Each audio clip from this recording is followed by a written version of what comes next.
Mario Paz. Thank you for coming this morning. Candidate for California Senate in District 33 here in California, and you're running against Lena Gonzalez. Yes. So we'll just start with a very informal interview, just talking a little bit about your background and your family. I see that you used to live in Norwalk and you're now in Long Beach. Correct. Okay. How long have you been there?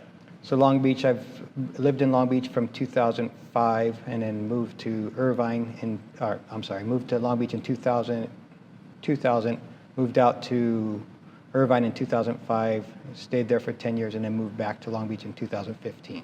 Okay, Before so that, always in the area. Always in the area, and then before that, I was in Norwalk, which is part of the South Bay community, which is Long Beach, and lived in Norwalk for about 30 years, grew up there. Got it.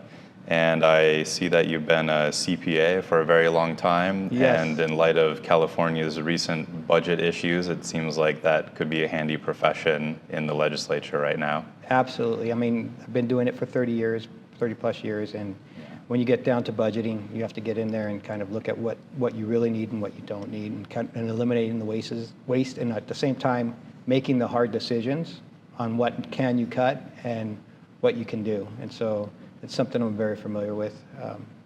Probably the last 5 companies I've worked with, been heavily involved with the forecasting and budgeting. Yeah, and I would say in general, a lot of Americans, and myself included, we would like to see a few more business people in government to try to run things a little bit more like a business and go through all the line items. I know that's a really big thing, especially with the federal campaigns right now too. Exactly. I mean, you have so much waste, and at the same time, you look at where the money's going, and you look at, for instance, veterans. Veterans are, a lot of the homeless that we have issues is veterans, and you look at that, and we have illegals coming in, and that money is getting diverted to the illegals instead of taking care of the veterans. I mean, if you serve for our country, the least we can do is take care of you when you get back, and when you're in hard times, because you were there for us. You were fighting for our country during those hard times for us as a country. Agreed. And so then